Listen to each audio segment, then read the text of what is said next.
Good morning, everyone, and welcome to the Scottsdale Saturday Big Book Study, where we will study the Big Book of Alcoholics Anonymous.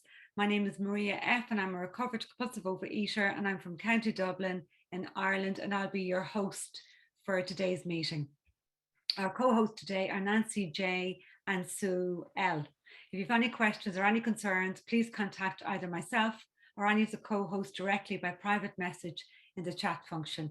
And if you can just all please make sure to keep your microphone on mute at all times during the workshop. It makes it run much smoother. And in order that we can all be present with each other today, we ask that you refrain from making use of the chat function for the duration of the workshop. We will open up the chat box again when Harlan goes to Q&A, so you'll have lots of time there to post any numbers that you want to. And we'll add additional time at the end of the workshop in order to exchange numbers for sponsorship, fellowship and outreach. So please do stay with us for that. And over to Harlan G. Good morning, Harlan. Oh, good morning, Maria, and thank you very much. Just to throw it out there, we are toying with the idea because on November the 6th, which we will not be meeting that day, I'm going to Chicago to go to a wedding, so I will not be doing this that day. We're toying with the idea of me starting these 1 hour later on Saturdays. The only ones then that would be affected would be people in Arizona, but that means everyone else would stay the same. And the Sunday through Thursday meetings will stay the same only if you're in Arizona. If that's confusing, I'll go over it real quickly. The Saturday meeting is different from Sunday through Thursday. It's different. It's the big book study rather than the regular meetings. The regular meetings will not change, but if you don't live in Arizona, those meetings will be 1 hour earlier. But the Saturday meetings, if I start 1 hour later, will stay the same no matter where you are, unless you're in Arizona. So if that's confusing, stick around till after the meeting. It's really not very complicated at all. It's really simple. The nighttime meetings stay the same time unless you don't live in Arizona, and the Saturday morning meetings, they will not change at all unless you live in Arizona. Very simple. It's very straightforward, and it shouldn't be confusing at all. It's a beautiful fall day here. It's about, let me see here, it is 75 degrees. The nearest cloud is somewhere out over Nevada. And it is just a gorgeous day here in the desert. It's cool. The humidity is shoe size low, and it's just beautiful. I hope it's that beautiful wherever you may be. We have a lot to discuss this morning. Now, we're going to start on page 156, and we're going to start out on the paragraph, "One morning he took the bull by the horns." So that's page 156. One morning he took the bull by the horns. And while you're getting to that page, I'm going to sort of bring you back up to speed. And we have been talking about the original visit that Bill took to Akron, Ohio. And Akron, Ohio is just a little south of Cleveland, Ohio.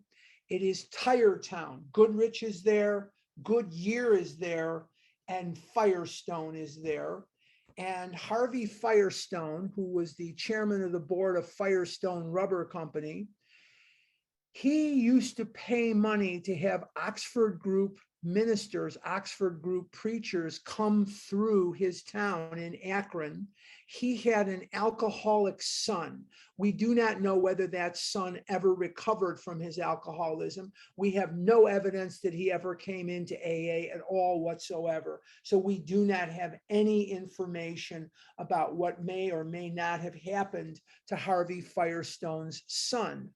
But what we do know is that a couple of the people that came to Oxford Group meetings frequently were Henrietta Seiberling, the daughter-in-law of the chairman of the board of the Goodyear Tire Company, the Goodyear Rubber Company, And also Ann and Bob Smith were pretty regular attendees at the Oxford group meetings, but Dr. Bob never really found a way to attach what he was hearing at the Oxford group to his own alcoholism. It never really happened that he attached it. And in February of 1935, about 3 months before the May meeting, Henrietta Seiberling had organized a prayer meeting or a vigil or a sort of an intervention for Dr. Bob. They got together, members of the Oxford group, to pray for a solution to Dr. Bob's drinking. Dr. Bob was well liked, but not well respected. He was an alcoholic. He was a fall down drunk. He was just not in good shape. And he was a proctologist. So his practice, it wasn't enough that we were in the depression. He was a drunk, and a lot of people, they didn't want to go to him, but he had some specialties that only a visit to him would solve. So he had certain skills that no one else in Akron had. So there were people that had to come to him, and he did the best that he could. He was, he did the best that he could, like anyone would.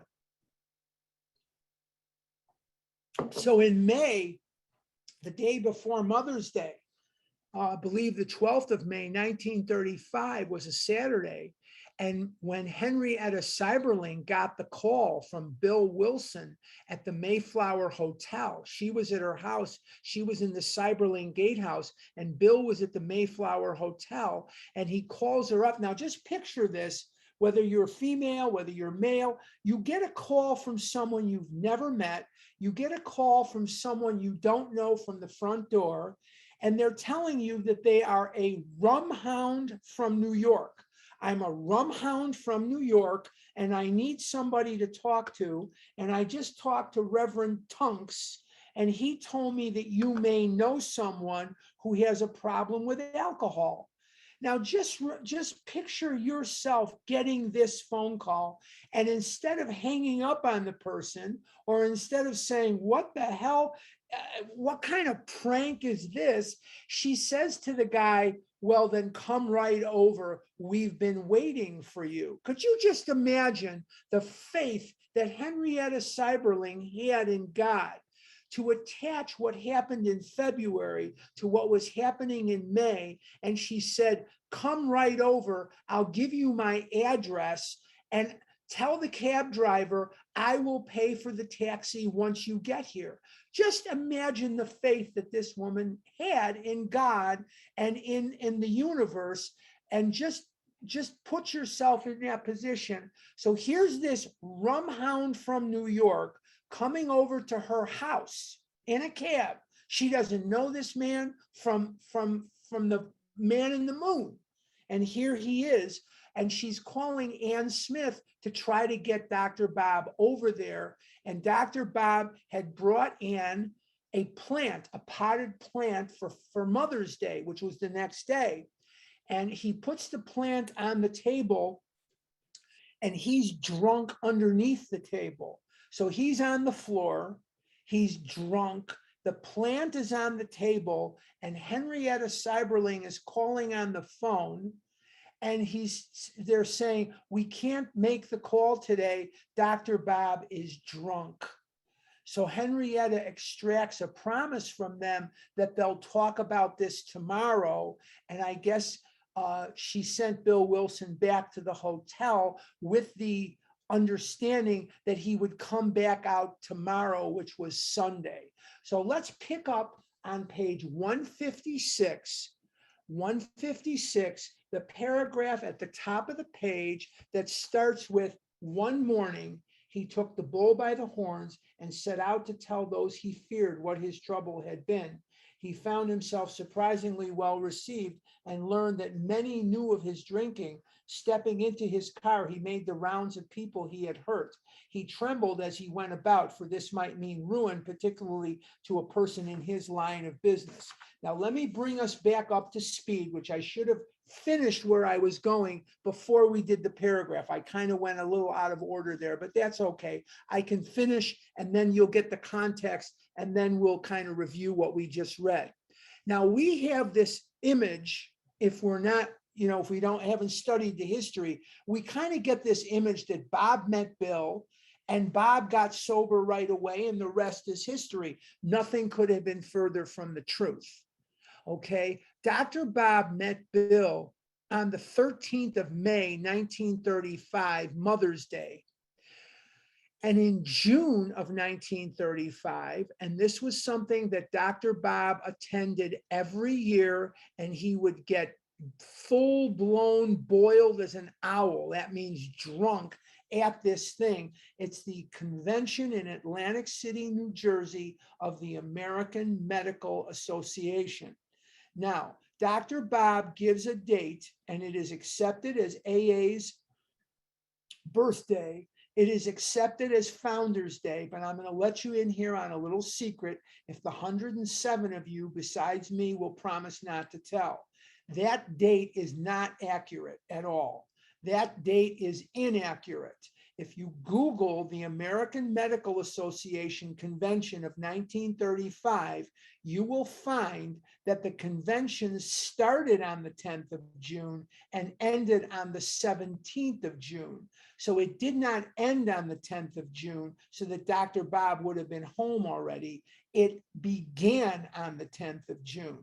So Dr. Bob, but we're going to stick with the dates that are given in the big book because I don't want to confuse you. I don't want a bunch of questions at the end about the American Medical Association Convention of 1935, as it was 19 years before I was born. I was not there, so I don't know. But what I can tell you is if you Google American Medical Association Convention 1935, you will find that the dates given are not commiserate with what Dr. Bob remembered for the book.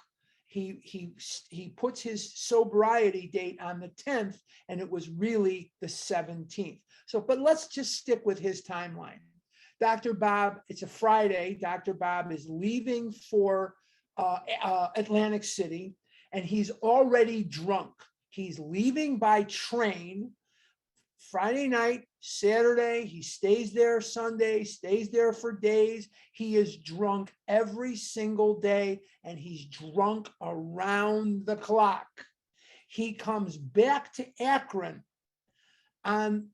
he comes back the 8th of June, comes to Ravenna, Ohio. Ravenna is one of the suburbs of Akron, and that's where his secretary/nurse lived. He comes to Ravenna, Ohio. While in Ravenna, the secretary/nurse calls Ann Smith and says, I've got Dr. Bob over at my house. He just got off the train with his luggage, and he is dead drunk. He is so drunk, he can't even see straight. Bill Wilson drives out to Ravenna to pick up Dr. Bob. Remember, he's been staying at the Smith home in Akron, and he has been staying there, excuse me, because A, he doesn't have the fare to go home, and B, he wants to get this thing started. He wants to work with alcoholics. Goes out there, and on the 9th of June, Dr. Bob sleeps most of the day. The 10th of June in the morning, he has an operation to perform. I'm glad he wasn't operating on my procto that day because he was shaking like a leaf. He was shaking like a Cocker Spaniel crapping out a peach pit.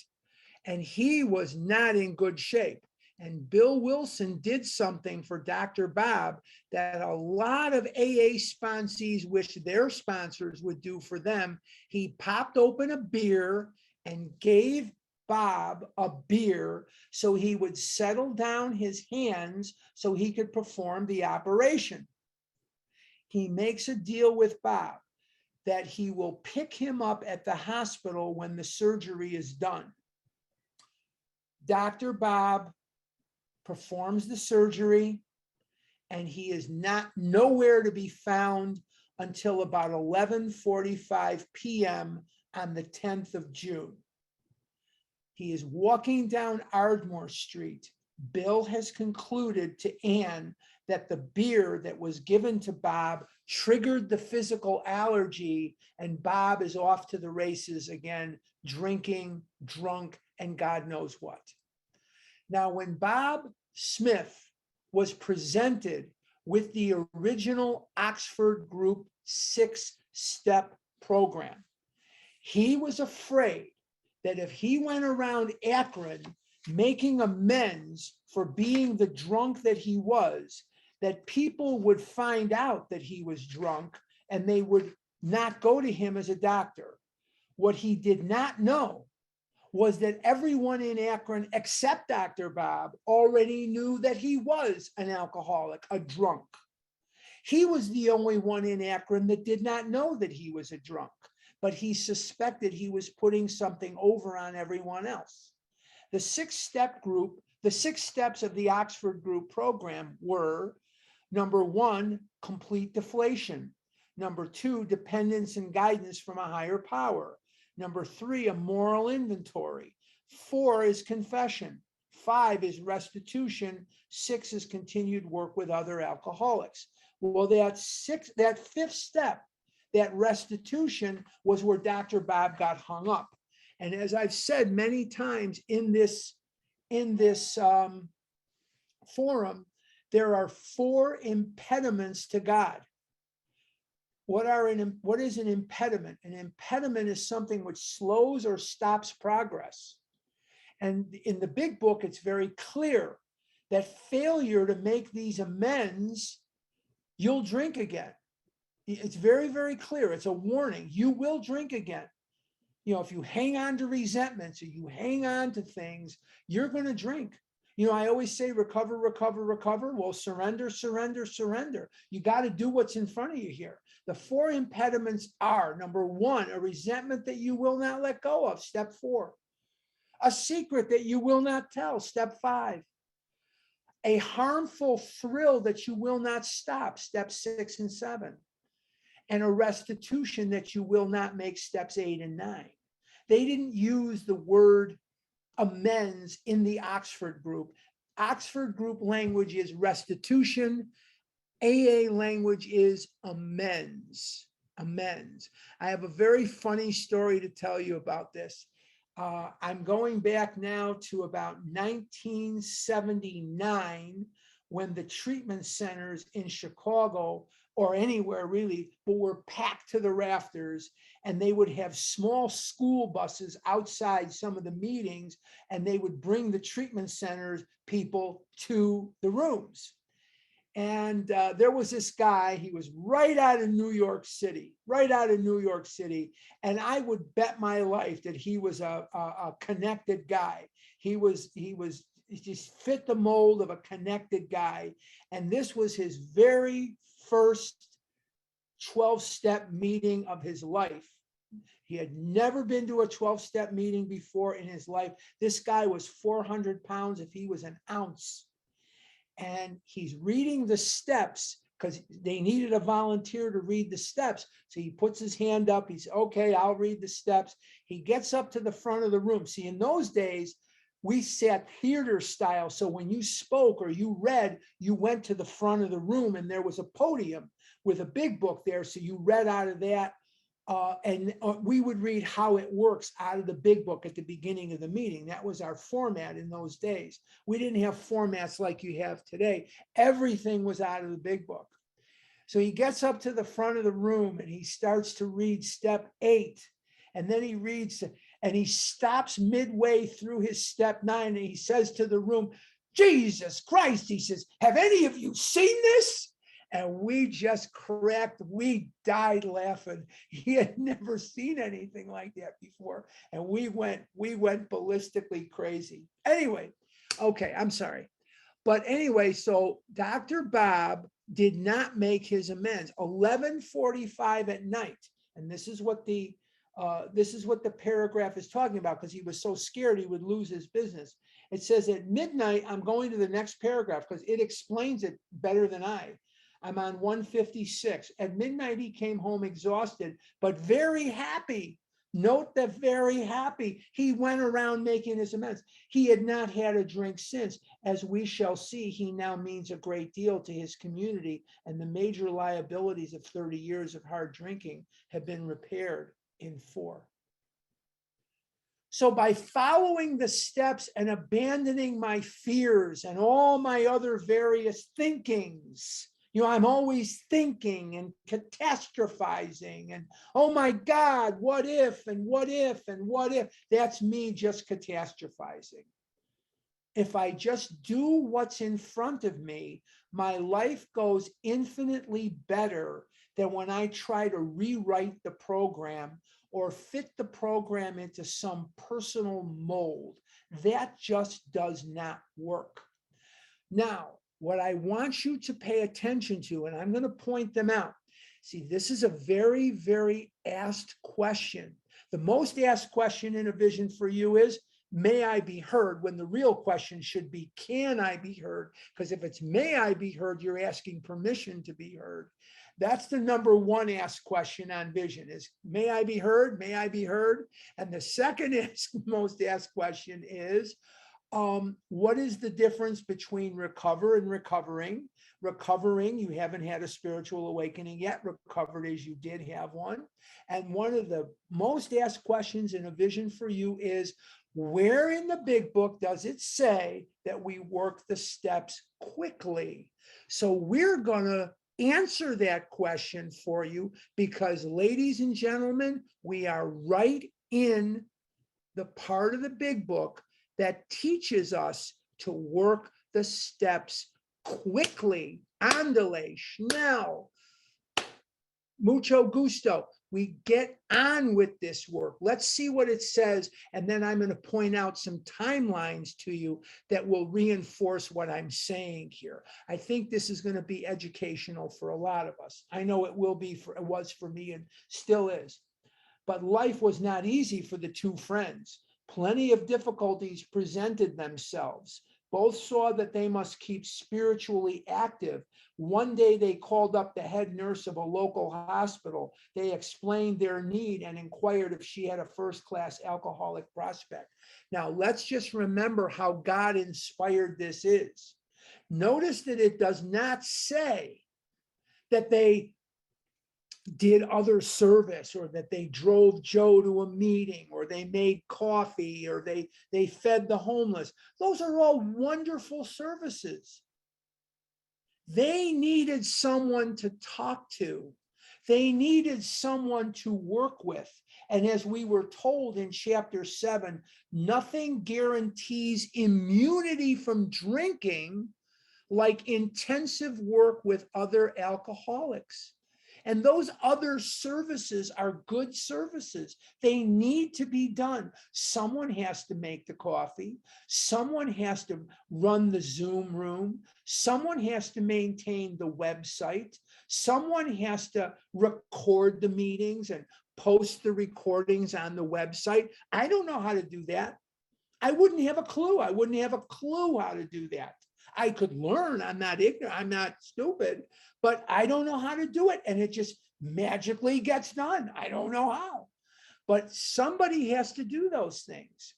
But the only thing that's going to guarantee me immunity from drinking is intensive work with other alcoholics. And that's all through the book. And these two guys, with nobody else in the world to lean on, came to that conclusion too. Let's continue, and I'm going to point out some timelines that will help, okay?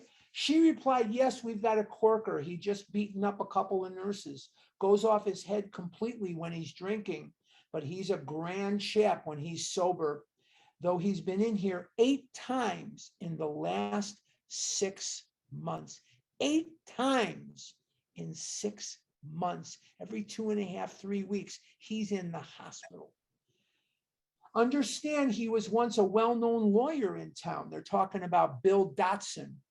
But just now, we've got him strapped down tight. And they're talking about going to see Bill Dotson. And Bill Dotson is Alcoholics number 3. I changed my background on my Zoom because this very, very famous painting is entitled The Man on the Bed. And it doesn't look like Bill Dotson. It doesn't look like Bill Wilson. It doesn't look like Dr. Bob. What it is supposed to depict are alcoholics visiting a sick, drunk alcoholic, or not drunk, but he's still, he's still drinking. But it was dedicated and inspired by the visit to Bill Dotson. Now, this refers to Bill and Dr. Bob's first visit to AA number 3. See the Pioneer section. Okay, now, here was a prospect, all right, but by the description, none too promising. Why was he none too promising? Well, they just told you that this is June of 1935. He has already been hospitalized 8 times in 6 months for his alcoholism. He is a chronic low bottom alcoholic. Bill Dotson was from Carlisle, Kentucky. And there are recordings of him. They're hard to hear. They're hard to listen to because they're not well recorded. But he's got this thick Kentucky accent. Don't picture Forrest Gump in your mind, because his accent sounds nothing like Forrest Gump. Nothing. It's a completely different accent. And he says, these 2 fellers came in my room and they were smiling. And I didn't know what was so funny, like that. Very different from like an Alabama accent. It's not the same at all. And he's talking about these guys coming in his room, and you could sort of hear it, but you can hear as he's remembering when you listen to it. I hope you get your hands on it. You can hear the joy in his voice, for this was the first time that he could grab onto hope. All right, let's continue and let's keep remembering some things about timelines that are so important. Here was a prospect, all right, but by the description, none too promising. Remember, at first, this was all low bottom guys. They weren't encountering the 30-year-olds and the 20-year-olds or the 15-year-olds that were nudged by the judge or high bottom alcoholics. These guys were low bottom drunks. The use of spiritual principles in such cases was not so well understood as it is now. What are the spiritual principles? The spiritual principles are the steps. Today, you've got people that say, well, the principle of this is honesty, and the principle of that is perseverance, and the principle of that is faith. That's not what they're referring to. All that stuff came about decades later. When he talks about the spiritual principles, he's talking about the steps. Top of 157, such cases were not so well understood as it is now. But one of the friends said, put him in a private room, we'll be down. Now, the next sentence is a very important sentence, because it's going to answer another question that's asked on A Vision for You. And all of us have had this question. How long do you have to be abstinent before you can start working the steps? Well, let's let the book answer that one. 2 days later, not 2 weeks, not 2 months, not 2 minutes. 2 days later, what does Dr. Silkworth tell us? Dr. Silkworth tells us that you must be free of the physical craving before spiritual measures can be of maximum effectiveness. What does Dr. Silkworth also tell us? That you have to be free of the cravings. He also says the only remedy we have to suggest is entire abstinence. What does Bill Wilson tell us in his story? He says he came into the hospital and he was separated from alcohol for the last time. I hear people asking me this question all the time. Can I still work the steps while I'm eating? And the answer is no, not if you want to have a spiritual awakening. Because if you're still eating M&Ms, you don't need God. You're going to get the effect from the M&Ms. The M&Ms are going to level you out. They're going to give you that effect. They're going to take care of your fear, your anger, your unrequited love, your selfishness, your dishonesty, your guilt, your shame, and your remorse. M&Ms took care of those things for me for a long period of time in my life, and they worked like a charm. M&Ms work. The only problem is they have death-defying side effects, and they will kill me, and they will make it so that I cannot get in and out of a car. They will make it so that I cannot get on and off a couch. They will make it so that I piss in my pants, and they will make it so that I cannot live. I will not have clothes to fit, and the doctors will be screaming at me, and I will die years before I could have. And with the steps, I can not only live, but I can live the fullest life possible. The people that came out of concentration camps when I was a child told me, live until you die. I can't live a maximum life. Remember that our real purpose is to fit ourselves to be of maximum service to God and the people about us. I cannot live a life of maximum benefit to anyone except the Mars Candy Company and the retailer that sells me the M&Ms if I'm eating candy. I am not of maximum service to anyone when I'm under the influence of the food. I must be free of the food. For how long do I need to be free of the food? I need to be free of the food for 2 days. A future fellow of Alcoholics Anonymous stared glassily at the strangers beside his bed. Who are you fellas, and why this private room? I was always in a ward before. He was scared that he was dying and that they were doctors coming to tell him that he was dying. He had never seen them before.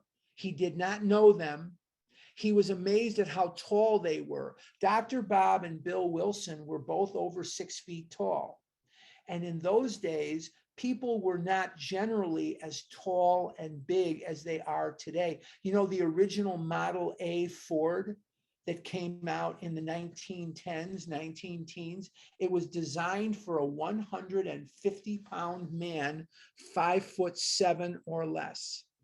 So it was not, people were just not that big, but Dr. Bob and Bill were both over 6 feet tall. And he believed, Bill Dotson did, that these were doctors from the hospital telling him that he was going to die.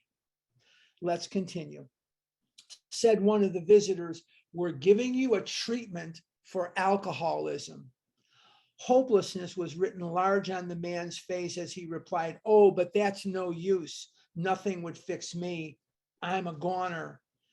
I'm a goner. The last 3 times I got drunk on the way home from here, I'm afraid to go out the door. I can't understand it. And I was a goner too. Not only did I not want to live, I saw no purpose to living. I wanted to die so desperately. And I thank God every day of my life that he did not grant my wish for an instant sudden death, a painless death. Because from the time I was a teenager, I was emasculated by this disease. I was humiliated by this disease. I was an object of ridicule. When I would leave the house and go into a public place like a shopping center or store, children would laugh at me. People would say rude things to me. I was an object of ridicule. People would put their hands on me a lot. They would slap my stomach or slap my ass. And they would say, when's the baby hippo due? When's the baby elephant due? How long have you been pregnant? Are you the first man that ever got pregnant? Who impregnated you? A gorilla? You know, things like that. Or they would say things to me like, do you know how fat you are? Or something like that. And on more than one occasion, people would take food off my table, my food off where I was eating, and they would give it to the busboy and say, this man is enormous. He's as big as a house. He doesn't need to eat this. And I didn't even know them. I had to pretend that it didn't bother me, but it did. I went on my first date with a girl. I was 35 years old. I was emasculated by this disease. Not only physically, I was emotionally, I was mentally emasculated by this disease. I saw no point to life, and I wanted to die desperately. And the person, the one that said, we're giving you a treatment for alcoholism, was not Dr. Bob, it was Bill Wilson. Bill Wilson was the hustler. He was the more aggressive one. And Dr. Bob wanted to find out something that made him a far better sponsor. Do you want a treatment for alcoholism? Do you want to get sober? Of the original 100, 66% got sober in Akron and 33 got sober in New York. Why? What was the biggest difference?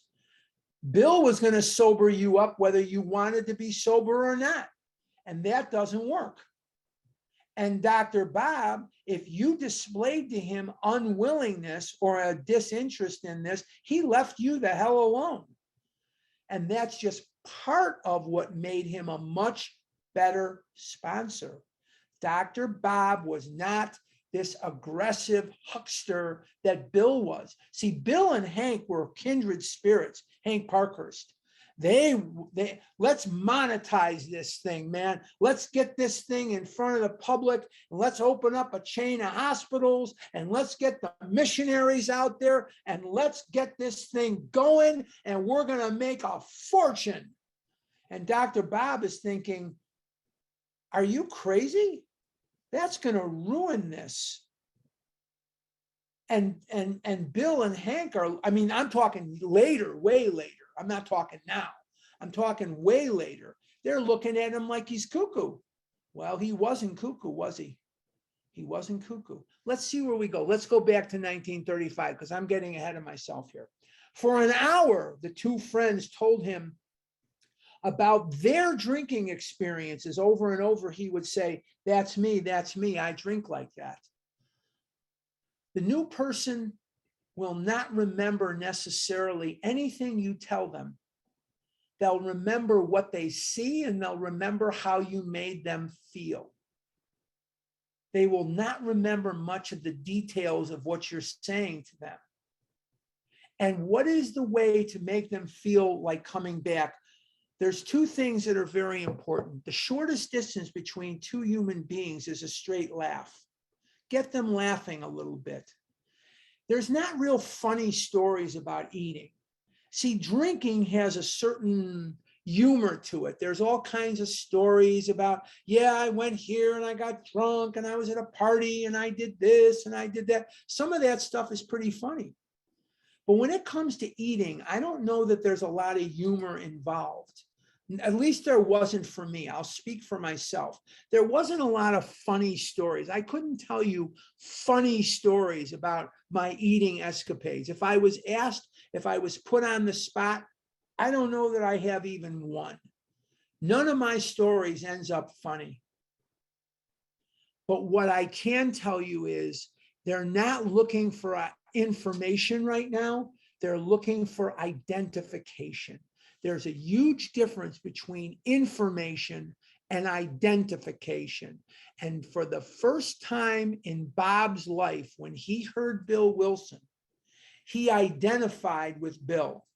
For the first time in Bill Dotson's life, he is identifying with Dr. Bob and identifying with Bill Wilson.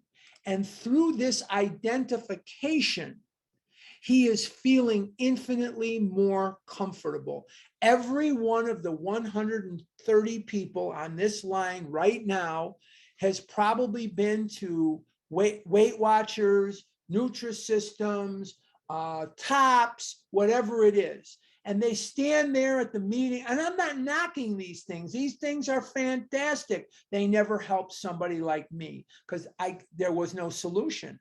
But we all hear the lectures and we all hear the people, and they're going to get up there and they're going to say, do this. And when you think about eating, think about whatever it is. But there's no identification for the compulsive overeater. I'm not knocking these pay and way places. I'm not. It's not up to me to do that, and I'm not going to do it. I'm not for them. I'm not against them. I've got no opinion. But when it comes to this disease, you need identification. And that's what Bill Dotson is getting, identification. Now, I also want to point out something that I promised you I would point out. So now I'm going to make good on my promise. We're going to find out that this conversation with Bill Dotson is going to take place on the 26th of June, 1935.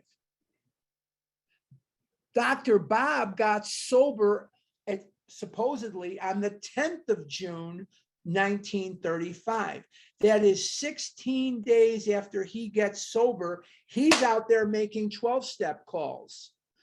This is a very clear indication, boys and girls, that we work the steps quickly. 16 days after Dr. Bob gets sober, and he comes down Ardmore Street on the 10th of June, 1935, he is working step 12.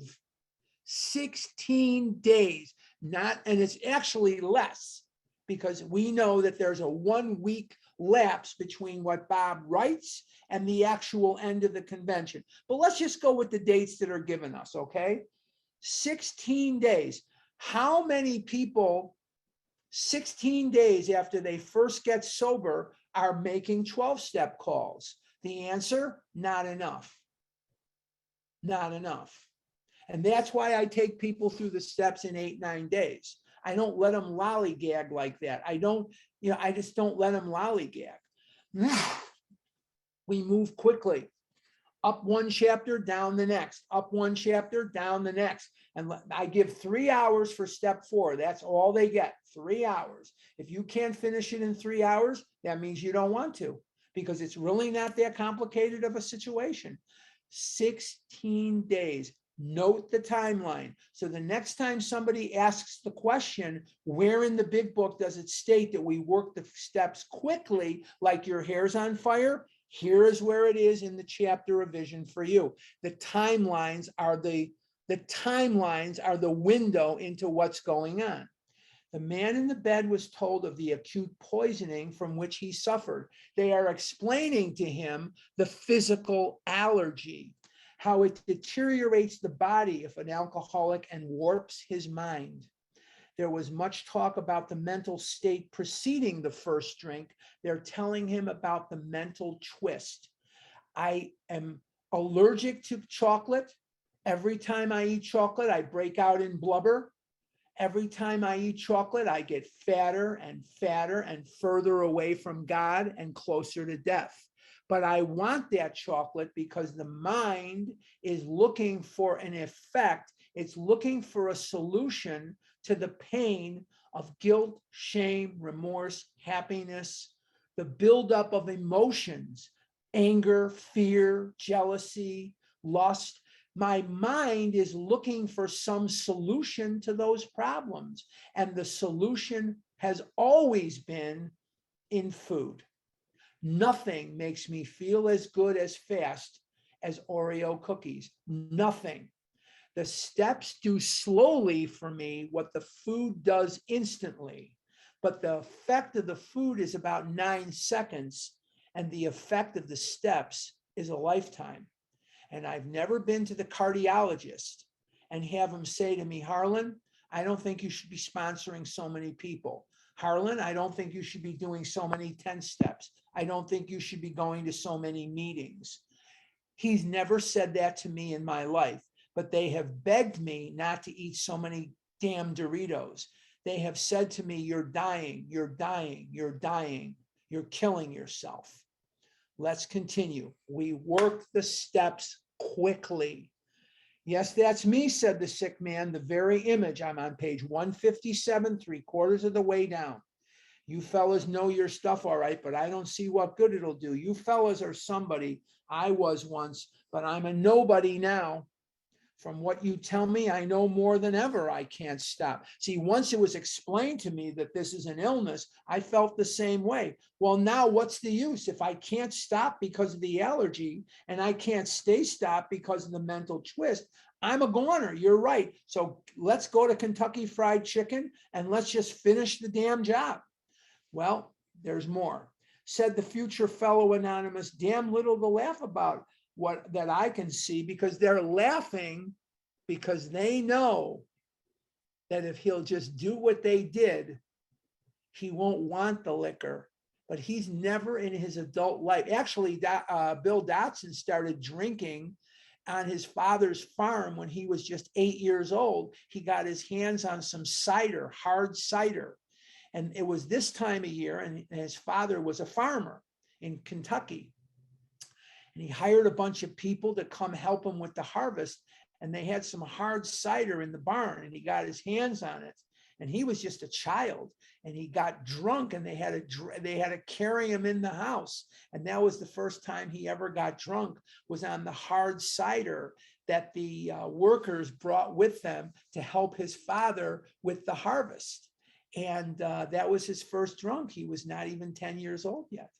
The two friends spoke of their spiritual experience and told him about the course of action they carried out. So they're telling him about the steps before he was sober? No, after he was sober. How long was he sober? 2 days. 2 days. He interrupted. I used to be strong for the church, but that won't fix it. I prayed to God on hangover mornings and sworn I'd never touch another drop, but by 9 o'clock, I'd be boiled as an owl. And how many times did I wake up in the morning swearing to God that I was not going to eat M&Ms that day. I was not going to eat Doritos that day. And my car just magically took me to the store where I got sacks of M&Ms and bags of Doritos. And it was as if I was taken over by some spirit, some ghost. It was as if my mind and body were not my own, because the disease is so strong in me that it propelled me to eat food that I knew was killing me and choking me off from life. I did things to myself I would never have done to you. And if I did those things to you, they would put me in prison, because this disease took me to places that you wouldn't take your worst enemy to. If I just beat up your mother with brass knuckles, you would be more merciful to me than this disease was. It brought me to places that I never, ever want to go to again. And with the working of the steps, I don't have to. Top of 158. Next day found the prospect more receptive. He had been thinking it over. Maybe you're right. He said, God ought to be able to do anything. Then he added, he sure didn't do much for me when I was trying to fight this booze racket alone. On my own, I cannot stay out of the food. With God's help, I can. On the third day, not the third month, not the third year, he's already at step 3 that we know of today. On the third day, the lawyer gave his life to the care and direction of his creator. He said he was perfectly willing to do anything necessary. What did he do? He was doing 4 through 12. How do you turn your will and life over to God? By doing the third step prayer? Hell no. You turn your will and life over to God. Your will is your thinking, your life is your actions, by doing steps 4 through 12 every day for the rest of your life. And what is the best mechanism to do that? 10, 11, and 12. 10, 11, and 12. 10, 11, and 12. Continue, improve, and practice. Continue, improve, and practice. His wife was also named Henrietta, just like Henrietta Seiberling, Henrietta Dotson. That's a name you don't hear very much anymore. My mother's name was Virginia. I don't think I've run into a Virginia in 50 years. I don't think I've seen one person named Virginia in 50 years or more. There are certain names that just fall out of favor. And I guess it's like clothing or whatever, you know, the Kathys, the Debbies, the Barbaras, the Cindys, the Anns, that's like forever. You know, Maria, Mary, whatever, that's like forever. But certain names, I guess, go in and out, I guess. I don't know. Why am I talking about names? I'm sorry. Some of my stuff is just Narishkeit. I'm sorry. Let's continue. Okay. Sometimes I have to laugh at myself. My brain just doesn't work the way it should. His wife came scarcely daring to be hopeful, though she thought she saw something different about her husband already. He had begun to have a spiritual experience. 3 days ago, he was drunk. 2 days of sobriety, he started working the steps. On the 27th of 27th of June, he's completing his step work. He's moving on with it. Let's look at those timelines. And let's look at those timelines because this is a textbook. This is not a storybook about poor Bill Dotson and how he moved from Kentucky to Akron, Ohio to go to law school in Ohio. And he found a job there. And he also became a city councilman. And in his first election after he got sober, he lost the election because they threw his alcoholism at him like a knife and he lost the election. And he remains sober. He will die in 1954 with 19 years of sobriety. And he will become a stalwart member of the AA community in Akron, Ohio. He will become a valued member of Alcoholics Anonymous group number 1. You know that meetings have numbers. Meetings are assigned numbers. And the King's School meeting in Akron, Ohio, which later moved to a church, is meeting number 00001. Pretty cool, huh? And he became one of the first members, or the first other than Bob and Bill, members of that meeting, and he helped newcomers throughout the remaining years of his life.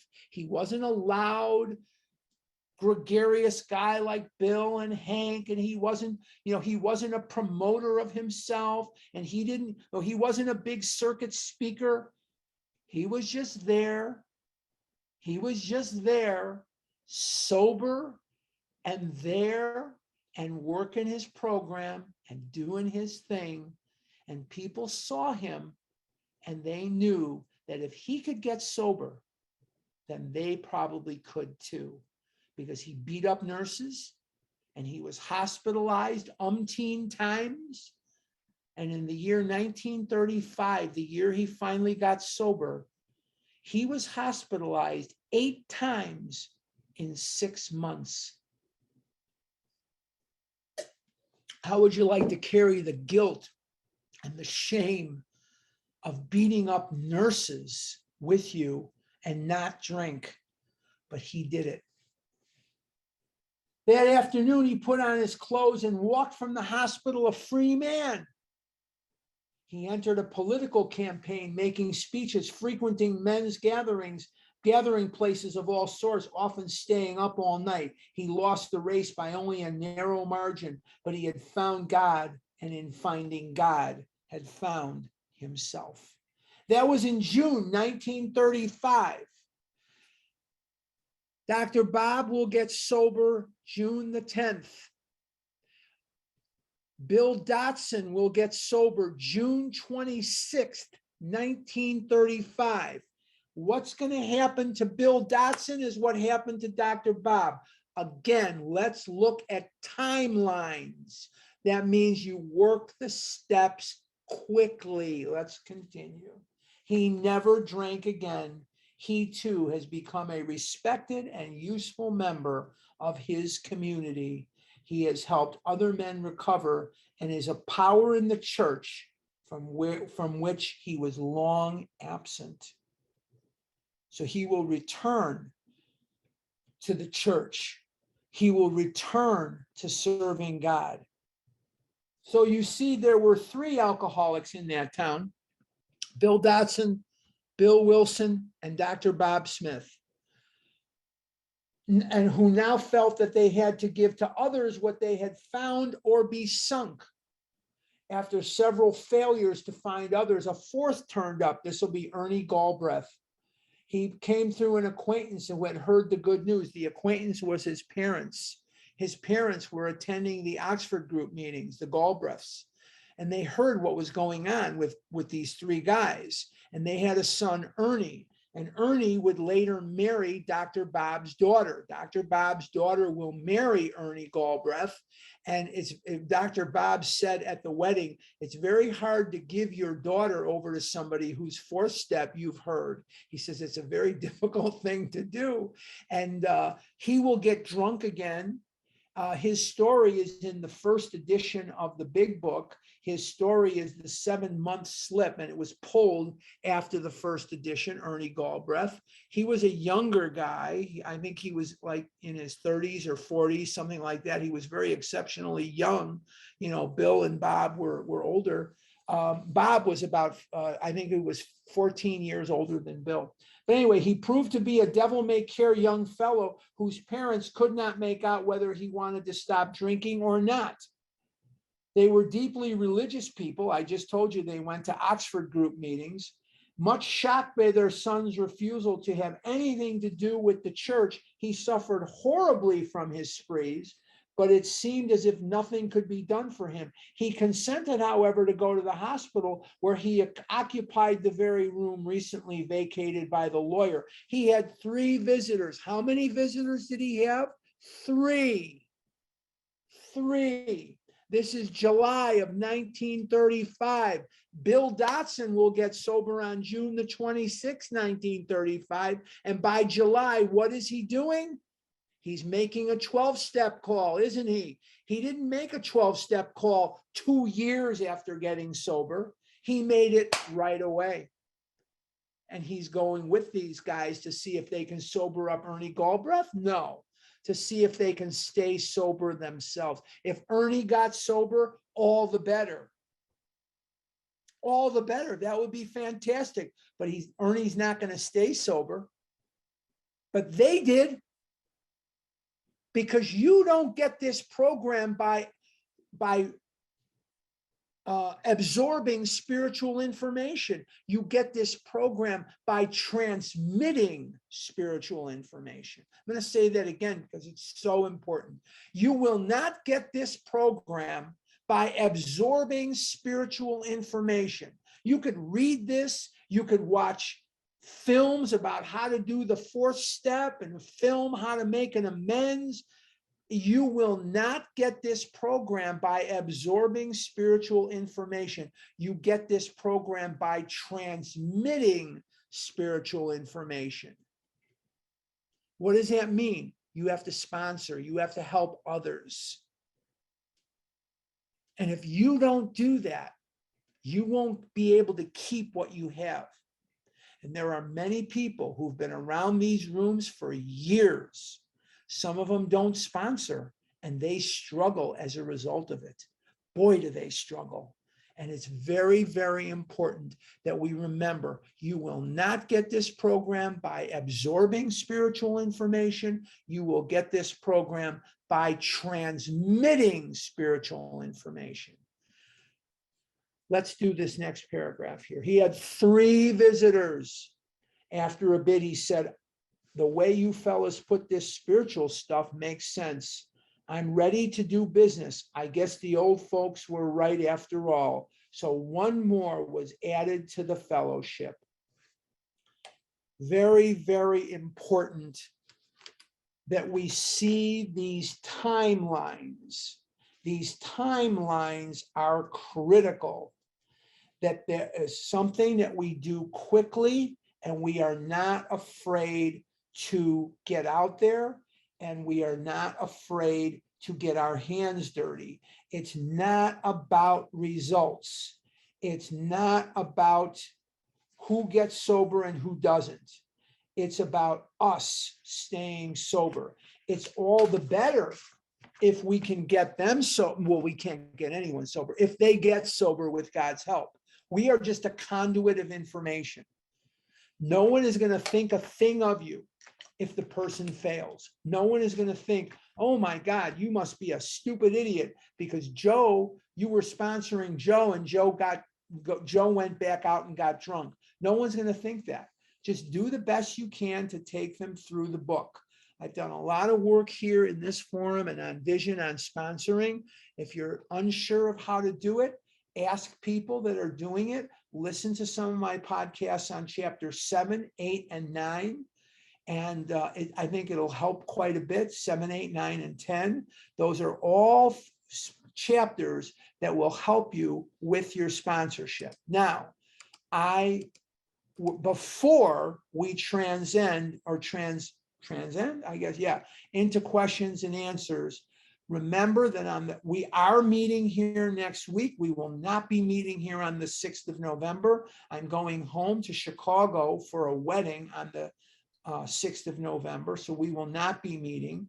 And then the time is going to change, and we'll kind of keep you posted next week as to what is decided, whether it's going to be the same time, unless you're in Arizona, or an hour earlier or later, or whatever that may be. We're actually, I was thinking of doing it an hour earlier, and now we're thinking we're going to do it an hour later in Arizona, so that everyone else in the world, it'll be on the same time. It'll be on exactly the same time. So I'll just eat lunch an hour later, which is fine. I'm sure I'll survive. Okay, if you asked a question last week, step back and let people who have not asked a question last week kind of move to the front.